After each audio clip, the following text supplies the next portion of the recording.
Welcome, Sunday night primetime. Grab a seat, guys, on a sultry, I can't even say September for alliteration. It's October 5, mid-80s today. A hot summer's day here in the East Central Plains of Kansas. We are KOFO, your home and away voice of the Kansas City Royals and the Ottawa Braves and the Ottawa Cyclones. And we are your number 3 radio station for excellence in Kansas, in the Kansas Association of Broadcasters. And tonight on Sunday Night Primetime, we lead off with the Jacobson Group with Coach Patrick Knapp Jr. and our studio guests, Sean Torres, our ace engineer, Brock Chapman, the Ottawa Braves, SID grad student and super nurse, Maddie Hughes, our Sydney Sweeney here in the studio, along with the legendary Georgetown coach Pat Knapp, who's currently at New Mexico State University, has his own great podcast, Play-by-Play with Jerry Busson, and broadcast for ESPN. Welcome everybody listening in tonight from Johnson and Franklin and Douglas and Miami and Anderson and Lynn counties. Everybody listening from the capital of Topeka, from Rock Chalk, Jayhawk, Lawrence. We'll talk about that great game last night with an old Husker coach back at the helm at UCF. We will talk about MLB, coach and his Phillies, and also we're going to talk about our Chiefs. I have a very excited New Yorker I talked to today,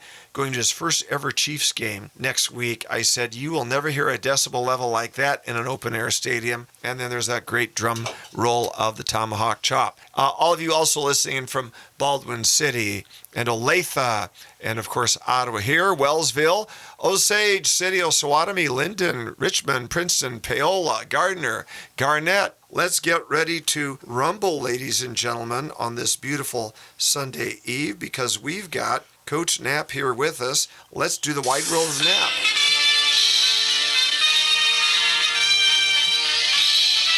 Spanning the globe to bring you the constant variety of sport, the thrill of victory, and the agony of defeat. The human drama of athletic competition. Are the Central Plainsmen ready for Coach Patrick J. Knapp Jr.? Is the Kansas City Metro ready for Coach Knapp? We will find out very quickly here, ladies and gentlemen, because you know what, guys? This guy was part of that leading vanguard of women's college basketball that brought them to national televised prominence 30 years ago. And look where they are now. WNBA, women's college hoops. Maddie, you're a girl. You love this women's college sports action. It is. It's really great to see. I'm loving just everything. It's just been really great to see women get out there and get active. It's been awesome. A tall blonde athlete in her own right. Yeah. With the Mr. How many pull-ups now, Brock Chapman? Yes, sir. Especially with the Riley game movement right now. You know, the no men and women's sports. Let's keep it going. Hey, how many pull-ups have you been doing for the last 4 months? I'm about 47,500 roughly right now. You got Pete Hegseth beat on his pull-up total, and he was there at the Army game yesterday. Coach, take it away. Let's start with our beloved Chiefs. Well, the Chiefs are on Monday Night Football at Jacksonville. I would assume majority of the fans in Jags Stadium will be Chiefs fans. Jaguars don't get that big a crowd. They also play the most games in Europe of any NFL team. But the Chiefs are getting opponents off the field on third down at a pretty good clip.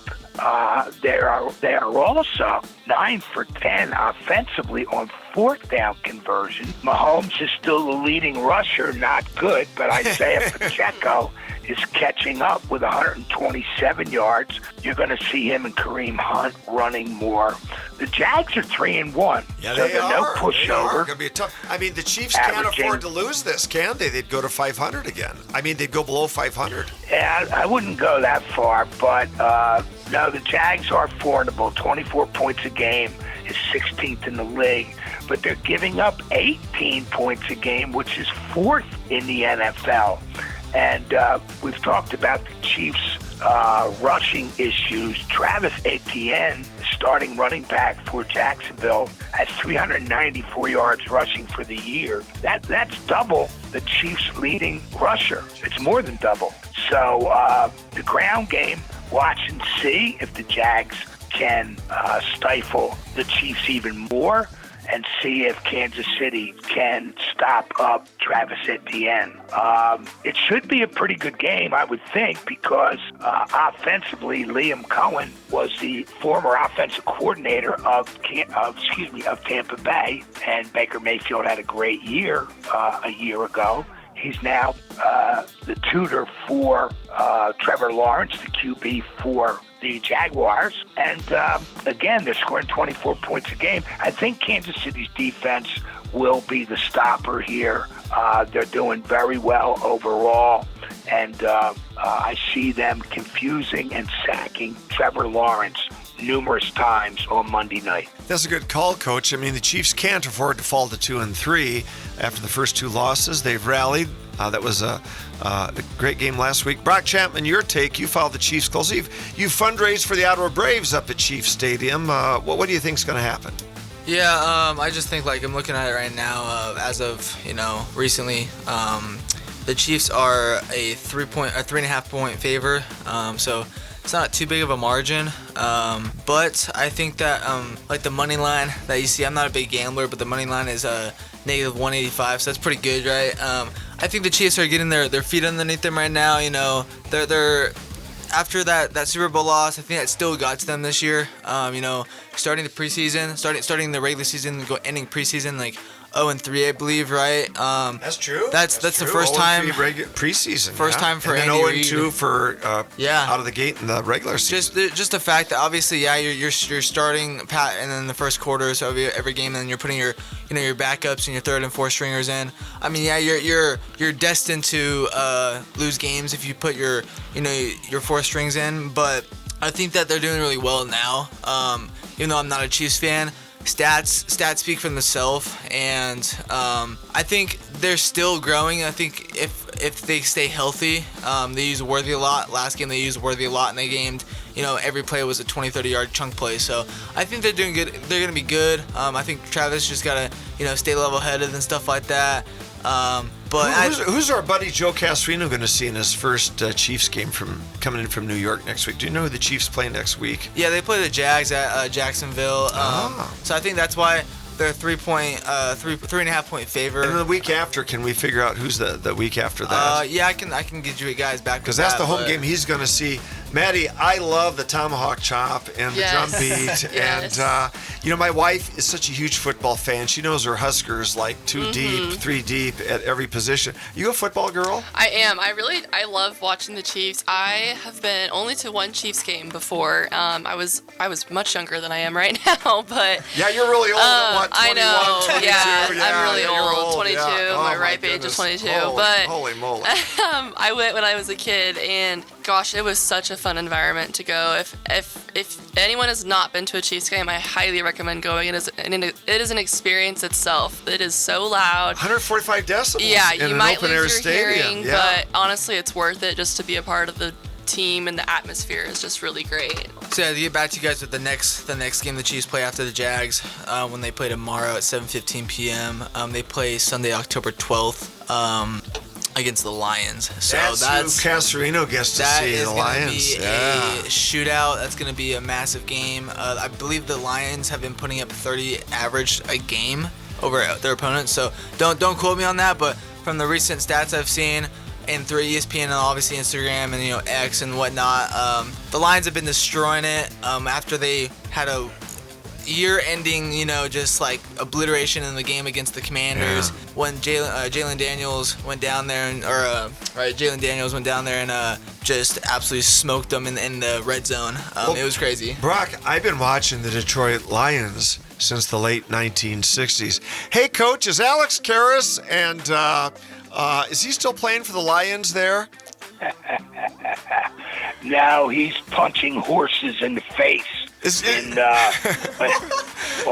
movies like Blazing Saddles. Yeah, Blazing Saddles. He also had the great line that he was a mere pawn in the game of life. Alex Karras, the Iowa Hawkeye, and remember quarterback Greg Landry? That's how far I go back with the Detroit Lions and the tragedy of watching the game with the first fatality on the field. Chuck Hughes of Dallas on national television with that death blow that he received, which was due basically, poor Chuck Hughes, to a cardiac underlying condition that they really hadn't determined there. And, it's just a fascinating history of the game going back, and early Chiefs lore. Of course, I became a fan in '69 when they drafted Eddie Podolak, right about the apex of the Hank Stram era.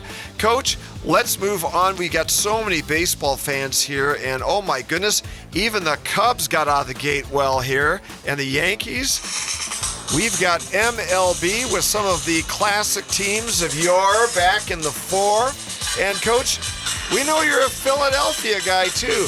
Get us up to speed on MLB playoffs. Well, the divisional round took place yesterday, John. 4 games.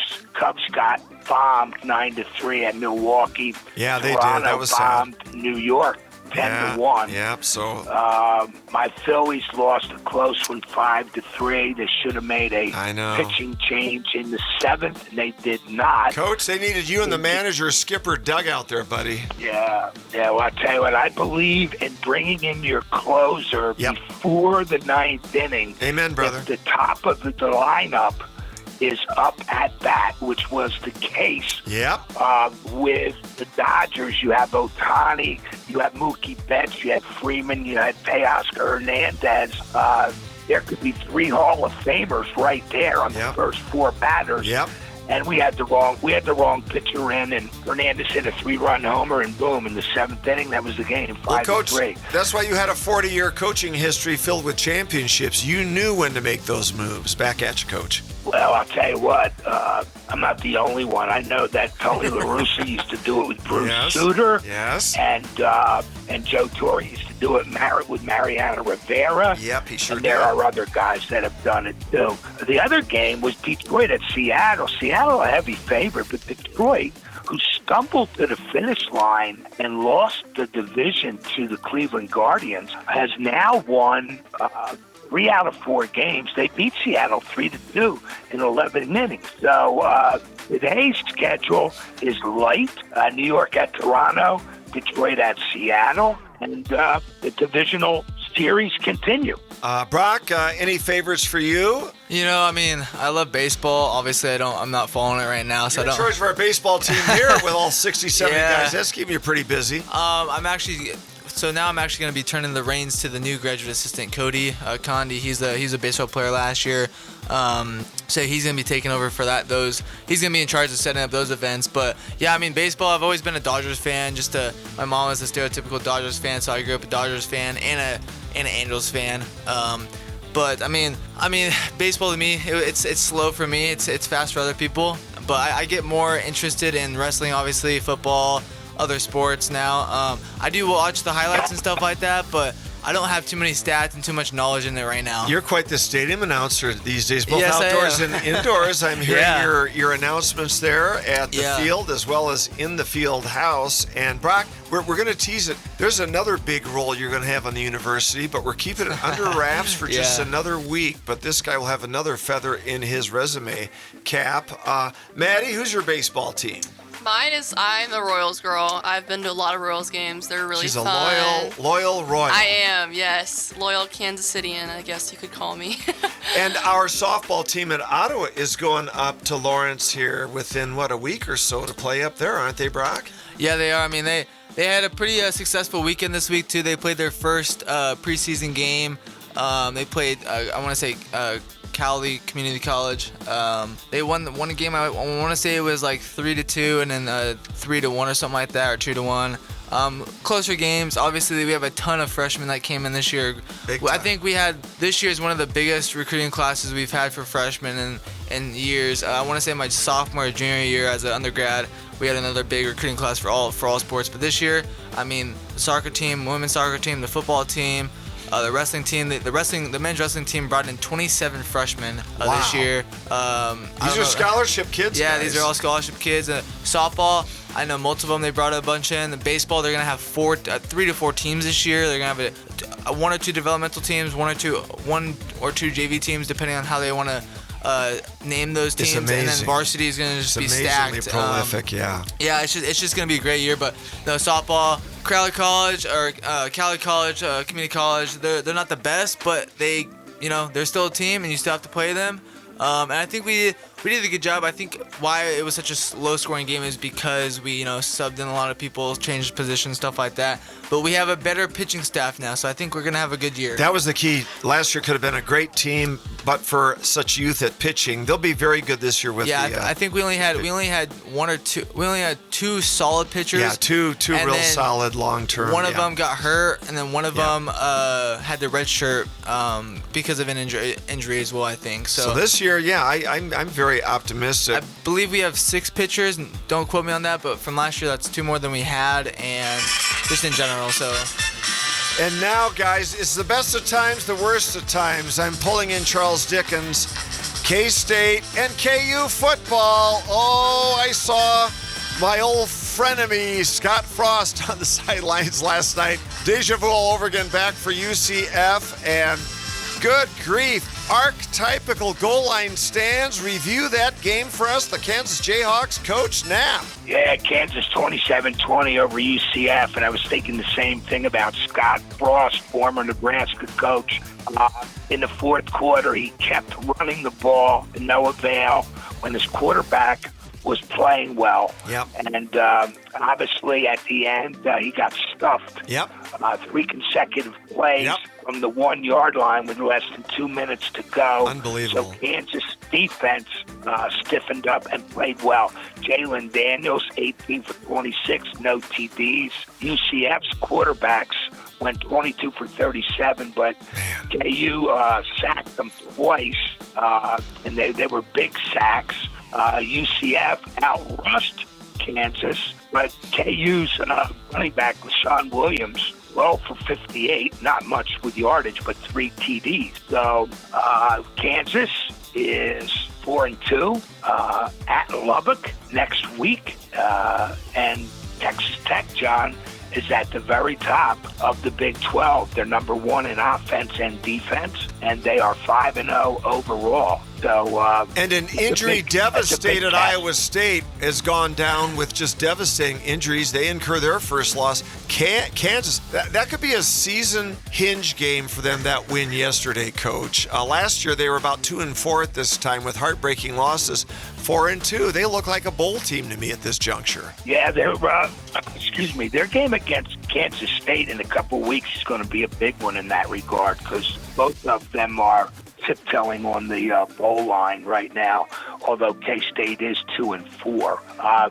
Kansas is 7th total offense, 35 points a game. Kansas State is 12th, and KU is 8th in the Big 12 with total defense. K-State is 13th. So K-State having the down year. They were the bowl team last year. Yeah, exactly. The Jayhawks were not. And the rest of the schedule, though, John, when you look at the Big 12, it is jumbled. There are a lot of good offensive teams. If you have a good defensive day, you're probably going to win. BYU and Texas Tech at the top of the league. Cincinnati is coming. They beat Iowa State after losing yesterday. to Nebraska, now they beat Iowa State. They're talking about ranking them. Yeah. And they beat Kansas the week before in a big comeback at KU. So Big 12 has some front runners, BYU, Texas Tech, Cincy, Iowa State, but I think everybody is beatable in that league.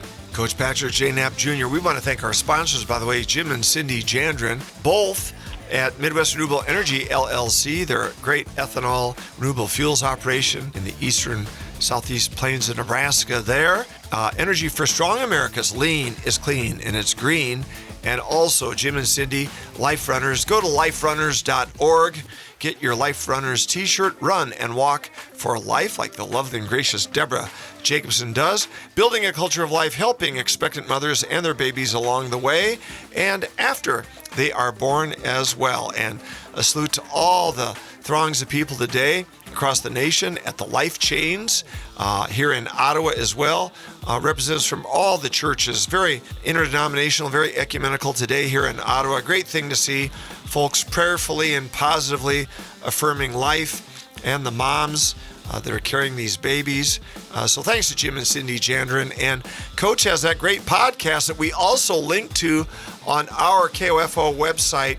Click podcasts and you'll see the link to play-by-play. But Coach, where else can they find that podcast and who's on these days? Well, you can find it on YouTube. You can find it on Spotify as well, Apple as well. We have Kim Aston, who's a Old Dominion University women's basketball hero, and she does their color commentary on the radio.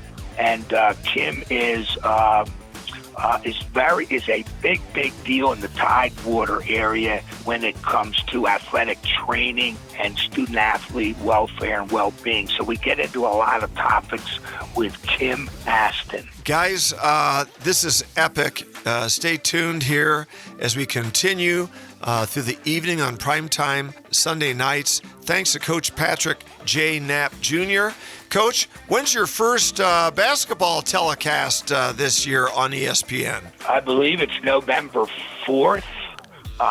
New Mexico State's women, and it's with one of the in-state schools. I think it's New Mexico Highlands. So that's a D2 team. It should be a blowout. It's one of those early gimmies in the schedule. But we usually do play the in-state schools all of November to tune up for a big conference schedule starting early in December, because we play 20 conference games in Conference USA basketball. Yeah, we added Missouri State and the University of Delaware. Amazing. Kind of crazy geographically, but it's a big conference. Well, Coach, that means you're less than a month away. It's October 5, November 4. Maddie, are you up for hoops this year? I was a volleyball person, but I'd be down to try basketball. You never know.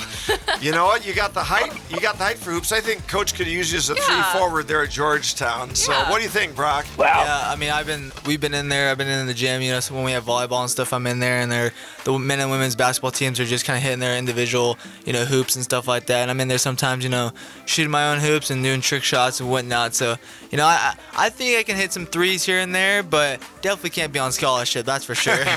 Coach, you were going to say something. Hey, John. Yeah, Coach. Yeah, is that Maddie you said? Yes, Maddie Hughes. Good Yes. Irish girl, Yes, yes. yes, Maddie. If you can set a screen, you can play. I can Okay, I can do that. I can definitely do that. See, but if I set a screen, I'd get ejected for being too physical. Well, guys, it's always epic to have this crew assembled here. I'll give a shout out.